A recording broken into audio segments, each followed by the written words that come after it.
जय माता दी, जय मां कामाख्या। देवराधा ट्रस्ट सत्यवाणी चैनल से आप अनसुलझे प्रश्नों के उत्तर आपको प्राप्त होते हैं।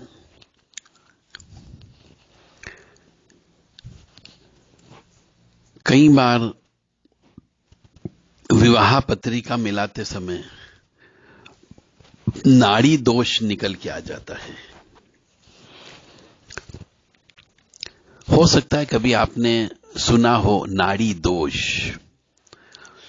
जो पत्रिका मिला के शादी करते हैं उनको इसका अच्छा खासा ज्ञान होना चाहिए कि नाड़ी दोष क्या होता है, उसका जीवन पे क्या प्रभाव पड़ता है, और नाड़ी दोष होते हुए जबरदस्ती यदि विवाह कर लिया जाता है तो उसका उन पति पत्नी पे क्या प्रभाव पड़ता है, यह मनुष्यों को ज्ञान होना चाहिए। क्योंकि आप देव राधा ट्रस्ट सत्यवाणी चैनल से आप हिंदू सनातन धर्म के और ज्योतिष तंत्र और पुराण के रहस्यमय ज्ञान को सुनते रहते हो। इसी कड़ी में आज हम आपको बताने जा रहे हैं नाड़ी दोष।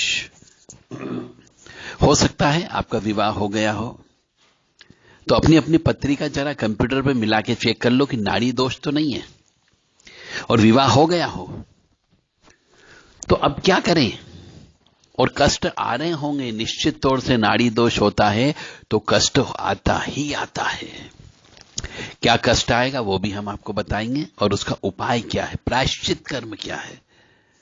हमारे यहाँ हिंदू सनातन धर्म में जितने पुराण बताए हैं, वेद बताए हैं, उसमें हर चीज का उपाय बताया गया, हर चीज का प्रायश्चित कर्म बताया गया है कि आप गाय दान दे दीजिए, गो दान दे दीजिए, तुला दान दे दीजिए, सोने का दान दे दीजिए, इतने माशा इतनी रत्ती चांदी का दान दे दीजिए, कांसे की थाली में शहद भर के दे दीजिए, घी भर के दे दीजिए, तो उससे प्रायश्चित कर्म हो जाता है। यानी कि दान देने से पाप कटता है और पाप कटने से सुख की प्राप्ति होती है। ये लाइन भी आप स्वर्ण अक्षरों में अपने दिल दिमाग में चिपका लो तो सुखी रह पाओगे, अन्यथा कष्ट भोगोगे। और हमारा क्या,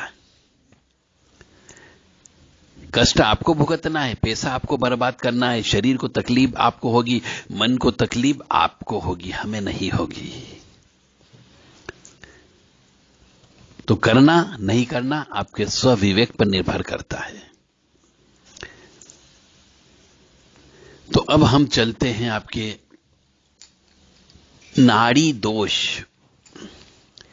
विवाह के पूर्व बहुत से मनुष्य मिलान करते हैं कुंडली का, तो उसमें नाड़ी दोष आता है। तो जब नाड़ी दोष आ जाता है तो वो जो विवाह का कुंडली मिलान का जो चार्ट होता है उसमें 36 में से 8 नंबर कम हो जाते हैं, यानी 32 नंबर ही आते हैं। सब कुछ मिला हुआ रहता है तो, और जहां नाड़ी दोष लिखा रहता है उस जगह 0 मार्क्स लिखा रहता है, यानी भयंकर दोष होता है, इसलिए उसको 8 नंबर भी दिया गया है। तो व्यक्ति को वहीं पर ही समझ लेना चाहिए कि जो 1 नंबर 2 नंबर 3 नंबर 4 नंबर दिया उसमें 8 नंबर नाड़ी दोष का है। इसका मतलब नाड़ी दोष ही नहीं है, यानी 8 नंबर नहीं है, तो इसका मतलब समझ जाओ उसको 8 नंबर देकर के इतना इंपॉर्टेंट क्यों बनाया गया।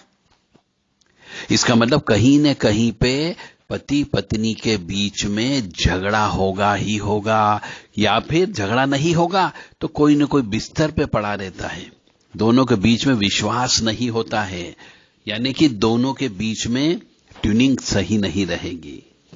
यदि दोनों एक दूसरे के लिए जान भी छिड़कते हैं तो ऊपर वाला कहेगा ठीक है तुम एक दूसरे के ऊपर जान छिड़क लो, मैं एक ने एक को बिस्तर पे पटक के रखूंगा।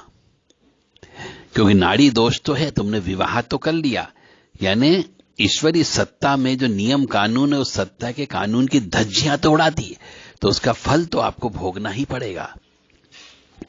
तो कई बार पैसे की कमी भयंकर होती है, जब पैसे की कमी होती है तो घर के अंदर सुख नहीं होता है, घर में शांति नहीं होती है, घर में लक्ष्मी नहीं होती है, तो क्लेश की उत्पत्ति होती है, और क्लेश से अशांति, और अशांति से मारपीट तक नौबत आ जाती है।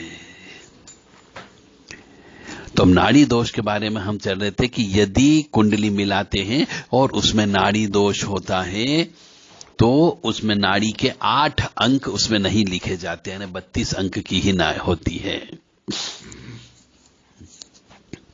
अब नाड़ी दोष का मतलब क्या, पहले वहां पे चलें। यानी कि जब स्त्री और पुरुष दोनों की नाड़ी समान होती है तो नाड़ी दोष का कारण बनती है। यानी आदि नाड़ी, मध्य नाड़ी।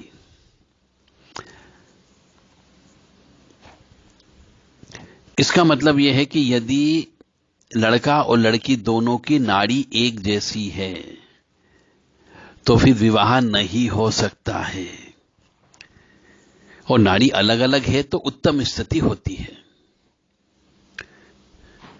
यानी कि यह कह सकते हैं कि यदि दोनों की नाड़ी एक जैसी है तो वो कहीं न कहीं पर रक्त और नाड़ी एक जैसी है, इस वजह से यानी कि उनके भाई बहन के रिश्ते होते हैं। हो सकता है 1 पीढ़ी, 2 पीढ़ी, 3 पीढ़ी हो सकती है, तो कहीं न कहीं भाई बहन के रिश्ते होते हैं, यह मान लिया जाता है। इसलिए नाड़ी दोष में विवाह नहीं किया जाता है, और नाड़ी दोष में विवाह कर लेते हैं तो दांपत्य सुख में कमी होती है। यानी कि या तो किसी स्त्री को गुप्त रोग हो जाएगा या पुरुष को गुप्त रोग हो जाएगा, जिसकी वजह से वह सहवास नहीं कर सकता, संभोग नहीं कर सकता, दांपत्य सुख कम हो जाता है, और संतान सुख की स्थिति भी कमजोर हो जाती है। यानी कि लड़का पैदा नहीं होता है, लड़कियां ही लड़कियां पैदा होती। यदि नाड़ी दोष होते हुए आपने विवाह कर लिया तो कहीं न कहीं भगवान स्विच वो देता है, और जीवन साथी के साथ को प्रभावित करने वाला होता है।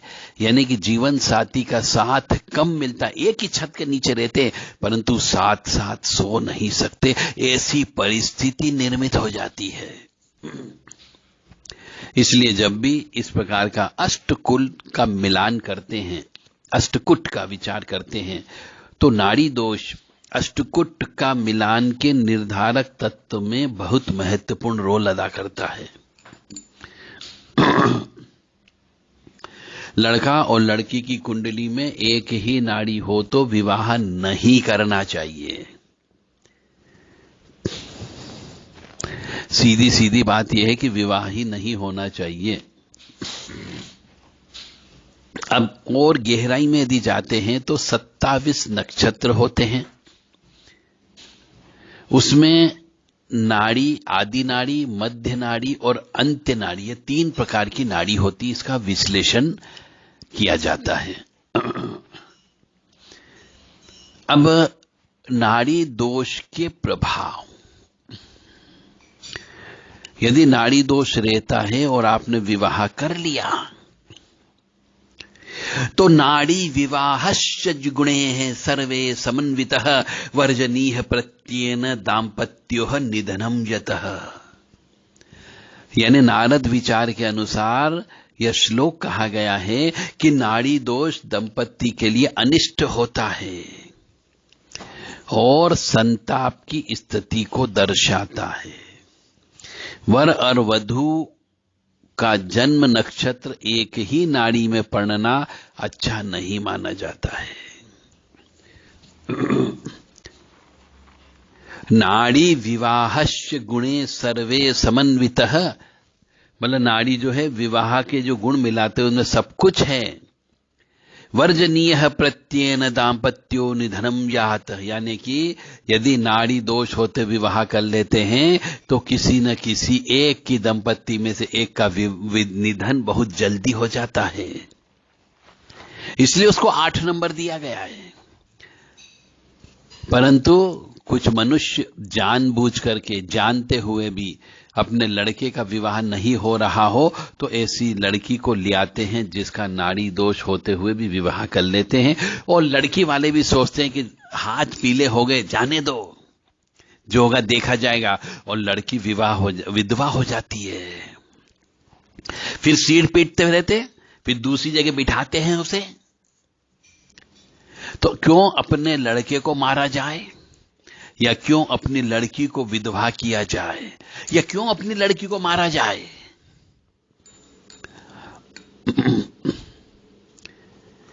अब ऐसा कहते हैं कि ये नाड़ी दोष जो है सब ब्राह्मणों पर नहीं लगती। अब ये ज्योतिष में क्यों लिखा गया है कि साहब ये ब्राह्मण कुल में यदि लड़का लड़की उत्पन्न हो जाए तो उसमें नाड़ी दोष नहीं देखते हैं? क्यों साहब, उनको क्यों नहीं देखा जाता? सबके ग्रह नक्षत्र एक जैसे लागू होते हैं, वहां कोई जात पात तो नहीं थी। जब ये ज्योतिष लिखा गया था उस समय कोई ब्राह्मण नहीं था, कोई क्षुद्र नहीं था, कोई वैश्य नहीं था, कोई क्षत्रिय नहीं था। इसलिए यह बात गलत है। नाड़ी दोष यानी नाड़ी दोष ब्राह्मण है तो उनके ऊपर भी लागू होगी। इस प्रकार से यह नाड़ी दोष के बारे में है।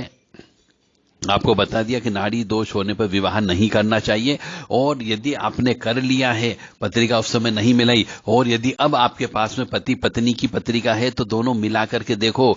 ज्योतिष के उसमें सॉफ्टवेयर में, कंप्यूटर पर कुंडली सॉफ्टवेयर आता है, गुण मिलान, नाड़ी मतलब पत्रिका मिलान, कुंडली मिलान, उसके अंदर date of birth, time, place वगैरह डाल करके देखिए, और यदि नाड़ी दोष आ रहा तो मान करके चलो तुम दोनों में से, पति या पत्नी में से किसी न किसी को कष्ट होना ही होना है। जो भी कमजोर होगा, जिसके ग्रह नक्षत्र कमजोर होंगे उसको तकलीफ होना प्रारंभ हो जाएगी। तो उसके ग्रहों को प्रबल करिए, यानी कि 9 ग्रह शांति का विधान करिए।